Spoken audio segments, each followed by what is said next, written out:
তোমাদের চ্যানেলে তোমাদের স্বাগত জানাই। প্রিয় দশম শ্রেণীর শিক্ষার্থী বন্ধুরা, আশা করি তোমরা ভালো আছো। তো আজকে আমরা এই ভিডিওতে আলোচনা করবো মাধ্যমিক 2025-এর জন্য ভূগোলের মোস্ট ইম্পর্টেন্ট কয়েকটি অতি গুরুত্বপূর্ণ 5 মার্কের প্রশ্ন নিয়ে। তো তোমাদের কাছে একটাই রিকোয়েস্ট, তোমরা ভিডিওটি না টেনে শেষ পর্যন্ত ধৈর্য সহকারে দেখো। তো কথা না বলে ভিডিওটি শুরু করা যাক। তো প্রথম অধ্যায় থেকে যে প্রশ্নগুলো তোমরা অতি অবশ্যই পড়বে, অন স্ক্রিন দেখতেই পাচ্ছ। প্রথম প্রশ্ন, নদীর সঞ্চয় কার্যের ফলে সৃষ্ট 3টি ভূমিরূপ চিত্র সহ আলোচনা করো। চিত্র কিন্তু তোমরা অবশ্যই অবশ্যই প্র্যাকটিস করবে, আর 5 মার্কের জন্য চেষ্টা করবে তোমরা 5টি পয়েন্ট দেওয়ার।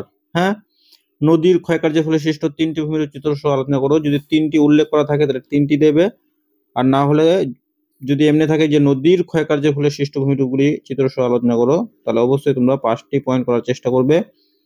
তারপর দেখো, হিমবাহের ক্ষয়কার্যের ফলে সৃষ্ট 3টি ভূমিরূপ চিত্র সহ আলোচনা করো। হিমবাহের সঞ্চয় কার্যের ফলে সৃষ্ট ভূমিরূপগুলি চিত্র সহ আলোচনা করো। হিমবাহ ও জলধারার মিলিত কার্যের ফলে সৃষ্ট ভূমিরূপগুলি চিত্র সহ আলোচনা করো। তো প্রথম অধ্যায় থেকে এই প্রশ্নগুলো তোমাদের অতি অবশ্যই পড়তেই হবে।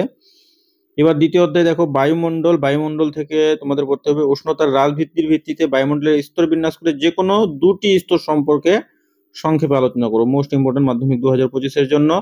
তারপরে বায়ুমণ্ডলের তাপের তারতম্যের কারণগুলি আলোচনা করো, মোস্ট ইম্পর্টেন্ট। বৃষ্টিপাতের শ্রেণীবিভাগ করে যে কোনো একটি বিভাগ চিত্র সহ আলোচনা করো, খুবই গুরুত্বপূর্ণ।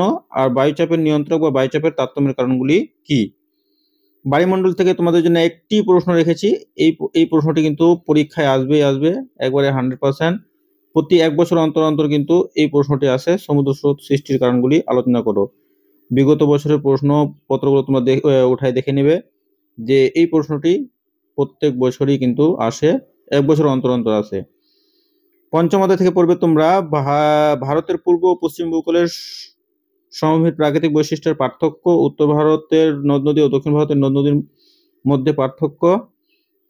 তারপর দেখো, মোস্ট ইম্পর্টেন্ট প্রশ্ন, পূর্ব ও মধ্য ভারতে লৌহ ইস্পাত শিল্পের কেন্দ্রীভবনের কারণগুলি আলোচনা করো, অতি গুরুত্বপূর্ণ প্রশ্ন। পশ্চিম ভারতে পেট্রোরসায়ন বা পেট্রোকেমিক্যাল শিল্পের কেন্দ্রীভবনের কারণগুলি আলোচনা করো।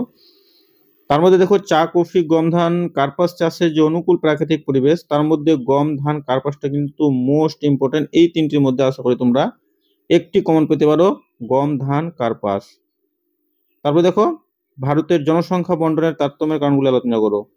ঠিক আছে, এই প্রশ্নটি ঘুরে আসতে পারে, ভারতের অসম জনবন্টনের তারতম্যের কারণগুলি আলোচনা করো, মোস্ট ইম্পর্টেন্ট। তো প্রিয় শিক্ষার্থী বন্ধুরা, ভিডিওটি ছিল এই পর্যন্তই। ধন্যবাদ।